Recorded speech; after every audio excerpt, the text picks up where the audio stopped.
kembali bersama Ibu Ersi di video pembelajaran kali ini.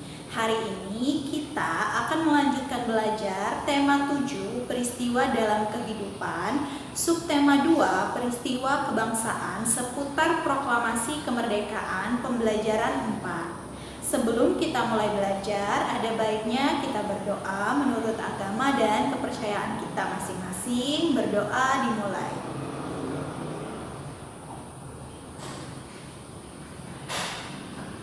Berdoa selesai. Kita duduk hening terlebih dahulu, perlahan-lahan pejamkan kedua mata kita. Ya Allah, ya Tuhan kami, terangilah hati dan pikiran kami, sehingga kami menjadi anak yang baik, jujur, pandai, berbudi pekerti yang luhur, berakhlak mulia, tidak menyakiti orang lain, sayang dan hormat kepada kedua orang tua, sayang dan hormat kepada guru kami, dan sayang kepada teman-teman kami. Terima kasih ya Allah, terimalah doa kami. Perlahan-lahan bukalah kedua mata kita, duduk hening selesai.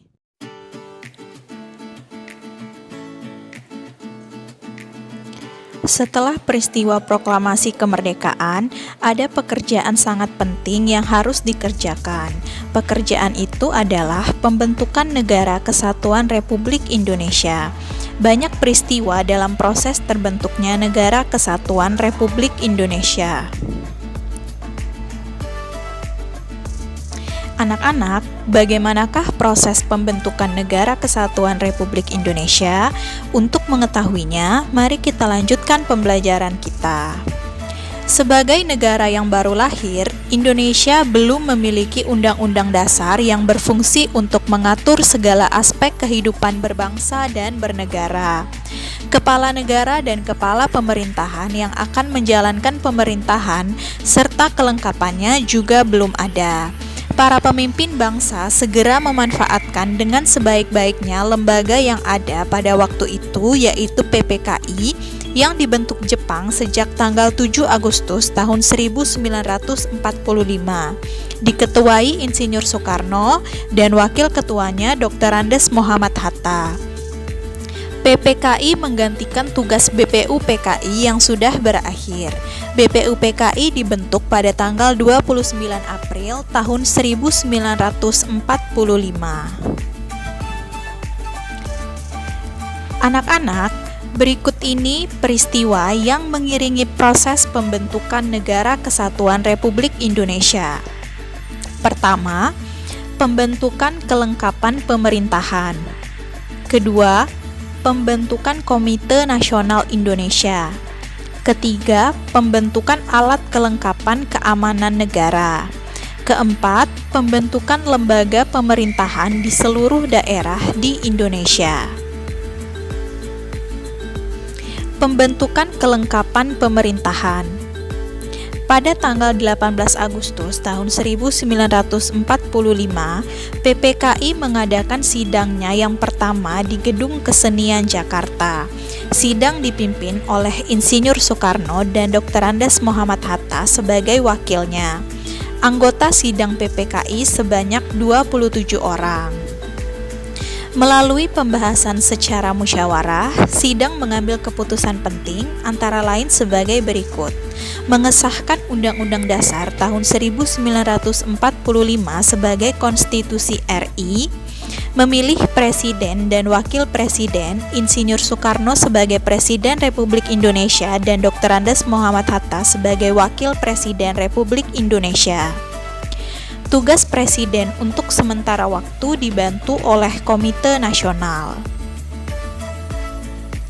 Pada sidang PPKI hari kedua tanggal 19 Agustus tahun 1945 menghasilkan keputusan sebagai berikut. Menetapkan 12 kementerian yang membantu tugas Presiden dalam pemerintah.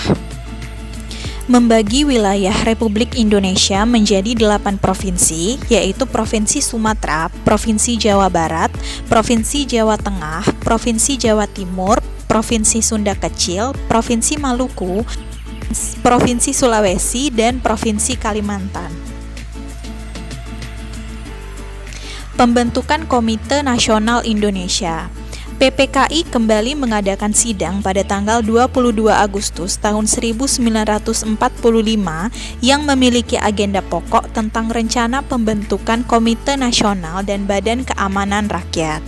Komite Nasional dibentuk di seluruh Indonesia dan berpusat di Jakarta. Tujuannya sebagai penjelmaan tujuan dan cita-cita bangsa Indonesia untuk menyelenggarakan kemerdekaan Indonesia yang berdasarkan kedaulatan rakyat.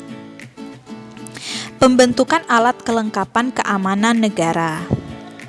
Dalam rapat pleno PPKI pada tanggal 22 Agustus tahun 1945, diputuskan pembentukan Badan Keamanan Rakyat atau BKR. BKR ditetapkan sebagai bagian dari Badan Penolong Keluarga Korban Perang atau BPKKP yang merupakan induk organisasi dengan tujuan untuk memelihara keselamatan masyarakat serta merawat para korban perang. Pembentukan alat kelengkapan keamanan negara. Perkembangan situasi negara makin membahayakan. Pimpinan negara menyadari bahwa sulit untuk mempertahankan negara dan kemerdekaan tanpa angkatan perang.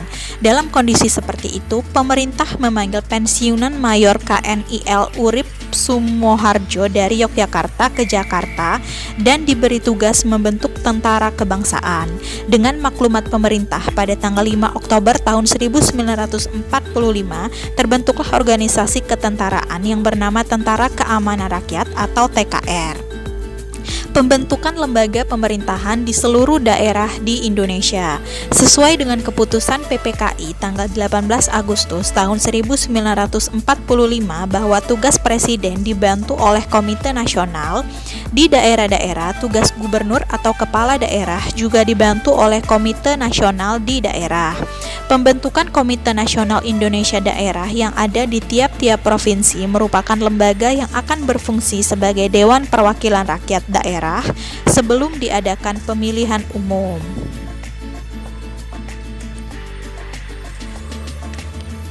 Anak-anak, peristiwa sebelum, saat, dan sesudah proklamasi juga melahirkan tokoh-tokoh yang sangat berjasa bagi bangsa dan negara.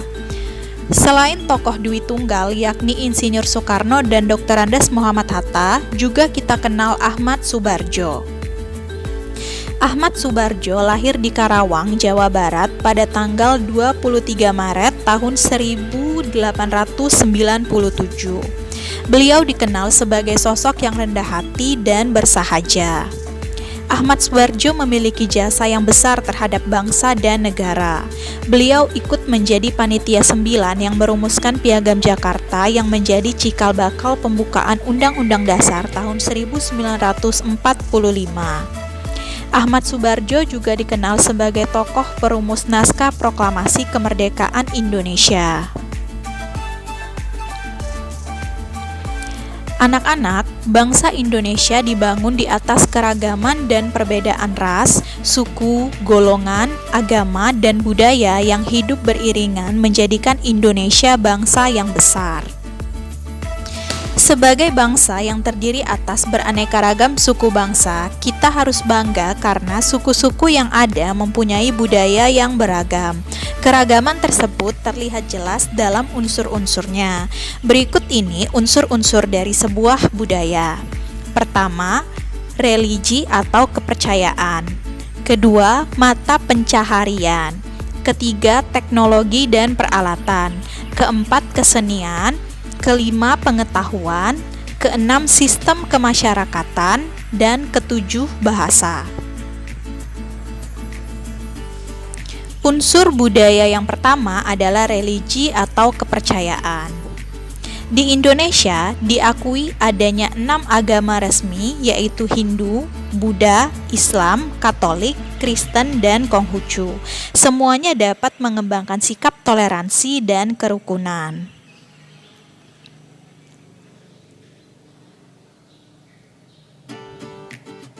Unsur budaya yang kedua adalah mata pencaharian.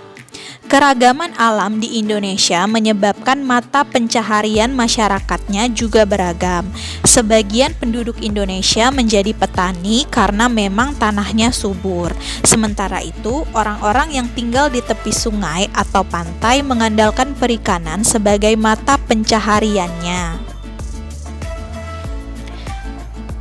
Ketiga, teknologi dan peralatan. Teknologi berkaitan dengan kepandaian dan keterampilan orang dalam membuat atau melakukan sesuatu untuk memenuhi kebutuhan hidup. Teknologi bermula dari bentuk yang sangat sederhana, lalu berkembang terus sesuai dengan perkembangan dan kemajuan zaman. Keempat, kesenian. Kesenian dapat dikelompokkan menjadi dua macam. Pertama, kesenian yang dapat dinikmati oleh mata, misalnya seni patung, seni ukir, seni lukis, seni rias, seni tari, seni pedalangan atau wayang, dan seni olahraga. Kedua, kesenian yang dapat dinikmati oleh telinga, misalnya seni musik dan seni sastra. Setiap suku di Indonesia juga memiliki lagu daerah, alat musik, dan berbagai keseniannya sendiri-sendiri. Kelima, pengetahuan. Berbagai suku bangsa di Indonesia telah memiliki pengetahuan yang tinggi. Pengetahuan itu telah mereka terapkan untuk mengatasi kesulitan-kesulitan hidup. Misalnya, pengetahuan tentang berbagai jenis tanaman dan ramuan obat tradisional. Kemudian, orang Dayak memiliki pengetahuan menentukan arah sehingga tidak tersesat di hutan belantara. Dan pengetahuan menentukan arah para pelaut tradisional sehingga dapat mengarungi samudra dengan kapal pinisinya. 6. Sistem kemasyarakatan. Sistem kemasyarakatan adalah pola hidup yang menjadi kebiasaan dan dianut serta telah menjadi kebiasaan suatu masyarakat. Ada sistem perkawinan, sistem kekerabatan, dan sistem berperilaku dalam masyarakat.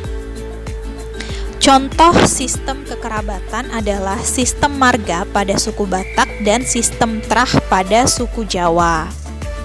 7. Bahasa. Setiap suku bangsa mempunyai alat komunikasi sendiri-sendiri yang terkadang hanya dimengerti dan dipakai oleh suku itu sendiri. Itulah yang dinamakan dialek. Namun kita sebagai bangsa Indonesia dapat berkomunikasi dengan seluruh suku di Indonesia dengan menggunakan bahasa nasional atau bahasa persatuan, yaitu bahasa Indonesia. Anak-anak, salah satu unsur budaya adalah kesenian. Tari adalah salah satu dari berbagai bentuk kesenian. Tari merupakan karya seni dengan gerak tubuh sebagai media utama. Berikut ini beberapa contoh tari dan asal daerahnya. Pertama, tari kipas dari Sulawesi Selatan. Tari topeng kuncaran dari Jawa Barat. Tari gong dari Kalimantan Timur, tari remong dari Jawa Timur. Baiklah anak-anak, sampai di sini materi pembelajaran kita hari ini. Selalu ingat pesan Ibu Ersi, rajin-rajinlah mencuci tangan dengan sabun di air yang mengalir. Jangan lupa gunakan masker bila harus bepergian keluar rumah, dan sebisa mungkin hindari kerumunan atau keramaian. Semoga pandemi ini segera berakhir supaya kita bisa bersekolah kembali secara tatap muka. Ibu akhiri, wassalamualaikum warahmatullahi wabarakatuh. Sampai berjumpa kembali di pembelajaran kita selanjutnya.